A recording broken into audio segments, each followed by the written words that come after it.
नमस्कार। हम में से अधिकांश लोग जानते हैं कि हिडिंबा भीम की पत्नी और घटोत्कच की माता थी, लेकिन उसका पूरा जीवन करुणा और प्रेरणा से भरा था। हिडिंबा ने अपने जीवन को आत्मसम्मान पूर्वक जिया और मृत्यु के समय भी उसके चेहरे पर आत्मसम्मान का गर्व झलक रहा था। हिडिंबा एक राक्षसी थी, जिसका अर्थ है कि वह राक्षस कुल में उत्पन्न कन्या थी।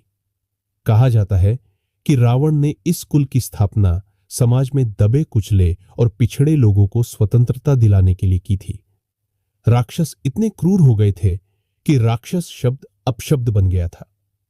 हिडिंबा की माता, जो एक भद्र महिला थी, हमेशा परोपकार के विचारों से भरी रहती थी, लेकिन राक्षसी होने के कारण उन्हें आदर नहीं मिला।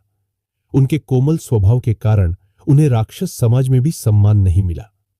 जब उनका पहला पुत्र हुआ, पति ने उसे प्रेम से अपनाया, लेकिन पत्नी को वह अधिकार नहीं दिया। फिर उनके गर्भ में एक बालिका आई, जिसकी खबर सुनकर वे प्रसन्न हुई। उन्होंने अपनी कोमल भावनाएं पुत्री में स्थापित करने का निश्चय किया और पति से दूर रहने लगी। जब हिडिंबा का जन्म हुआ, उन्होंने निर्जन स्थान चुना ताकि कोई राक्षस वहां न हो। हिडिंबा की माता ने निर्जन वन में अकेले ही हिडिंबा को जन्म दिया। प्रसव के समय उन्होंने एक ठूंठ को पकड़ रखा था और हिडिंबा के जन्म देते ही उस ठूंठ में से पल्लव निकल आए। इस दृश्य से प्रेरित होकर उन्होंने अपनी नवजात बालिका का नाम पल्लवी रखा।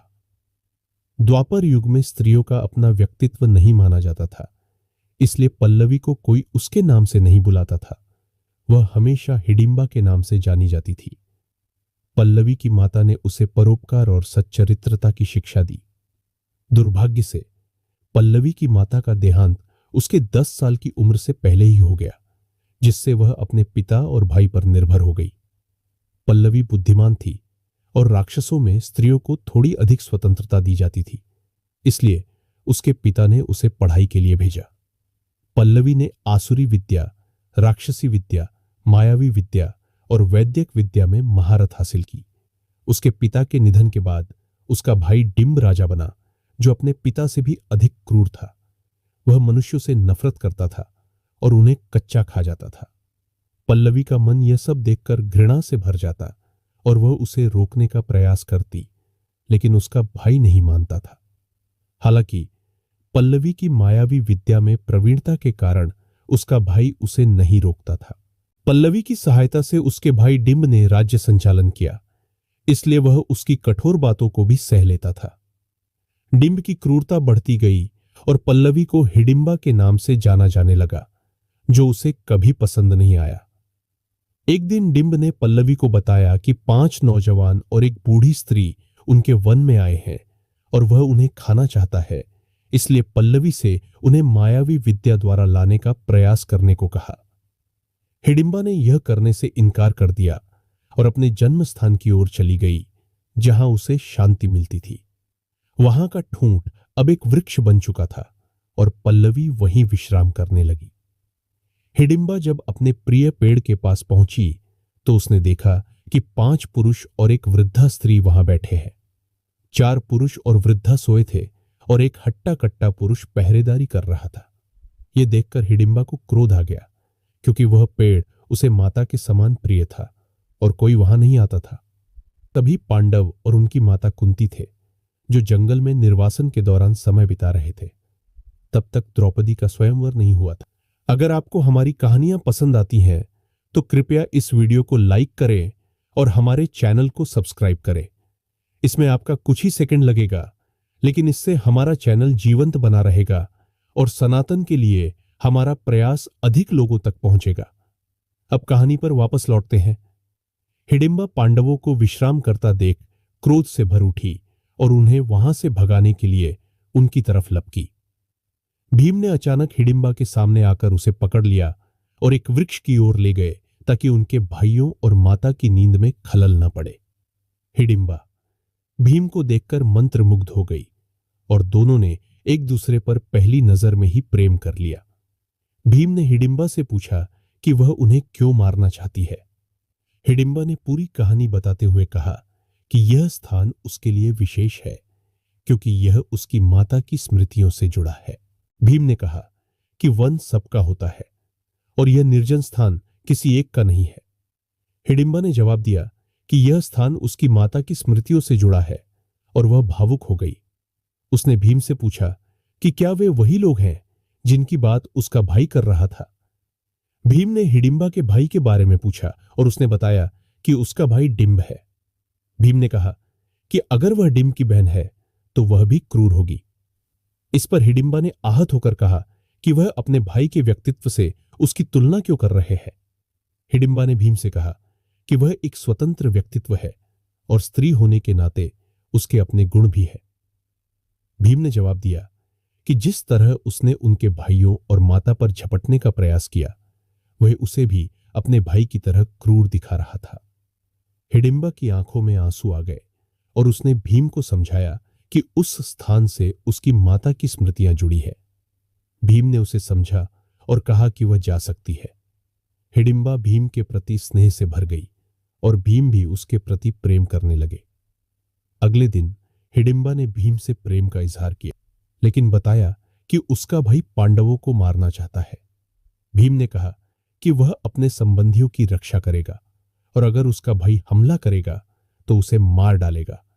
हिडिंबा ने कहा कि अगर उसका भाई क्रूर है तो उसे दंड देना धर्म है और उसने भीम से अपने भाई का नाश करने का अनुरोध किया। हिडिंबा ने बताया कि उसका भाई निकुंभला देवी की पूजा के लिए भीम की बलि देना चाहता है और अगले दिन पूर्णिमा पर हमला करेगा। उसने भीम को आश्वासन दिया कि वह अपने मायावी विद्या से अपने भाई के माया को काट देगी, जिससे भीम शारीरिक बल में जीत जाएगा। अगले दिन डिंब ने भीम पर हमला किया। भीम ने डटकर मुकाबला किया और हिडिंबा ने अपने तेज से डिंब की मायावी विद्या को काट दिया। शारीरिक बल के युद्ध में भीम ने आसानी से डिंब को हरा दिया।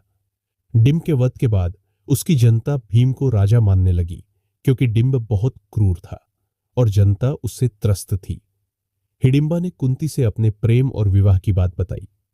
कुंती ने प्रेम को समझा और स्वीकार भी किया, लेकिन हिडिंबा को कुलवधू मानने से इनकार कर दिया, क्योंकि हिडिंबा राक्षसी थी और आर्य समाज इसे स्वीकार नहीं करता। कुंती ने कहा कि समाज को अपने पक्ष में रखना जरूरी है ताकि उनके बेटे हस्तिनापुर के राजा बन सके। हिडिंबा ने कुंती से पूछा कि आर्य और राक्षसों में क्या अंतर है।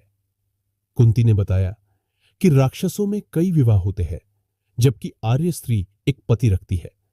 इस पर हिडिंबा ने व्यंग्य से कहा कि क्या कभी ऐसा हो सकता है कि कोई आर्य स्त्री कई पतियों के साथ विवाह करे।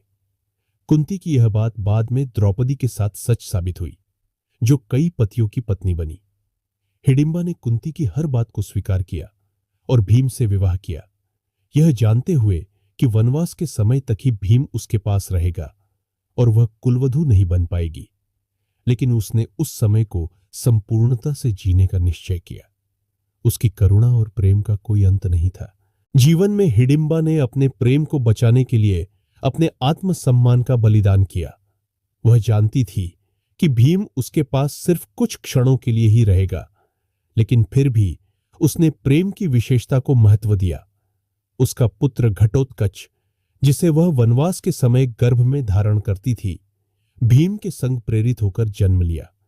घटोत्कच का नाम उसके विशिष्ट शरीर के लिए रखा गया, जिसमें उसके सिर पर बाल नहीं थे और उसका सिर गड्ढे के उल्टे जैसा था। हिडिंबा ने अपनी संकल्पना के साथ अपनी संतान को पालने का निर्णय लिया, भले ही वह प्रेम के लिए अपने आत्मसम्मान का बलिदान कर रही थी। भीम और हिडिंबा का प्रेम कभी भी समाप्त नहीं हुआ, लेकिन राजनीतिक परिस्थितियों और परिवार की जिम्मेदारियों के कारण उनका संबंध दूर हो गया। हिडिंबा की यादें और उसकी प्रेरणा द्रौपदी के अद्भुत जीवन के पथ पर भी आई, जो अपने दर्शनीय पतियों के साथ अपने जीवन का निर्माण करती थी। हिडिंबा ने अपने प्रेम और जीवन के लिए बहुत कुछ समर्पित किया और उनकी वीरता और समर्पण की कहानी उत्तराखंड में उन्हें देवी के रूप में पूजा जाता है। इसके अलावा उनके जीवन के अंत में उन्होंने श्री कृष्ण में विलीन होने का उल्लेख है, जिससे उनका चरित्र और उनकी प्रेरणा भक्तों के लिए एक महान उदाहरण बनते हैं।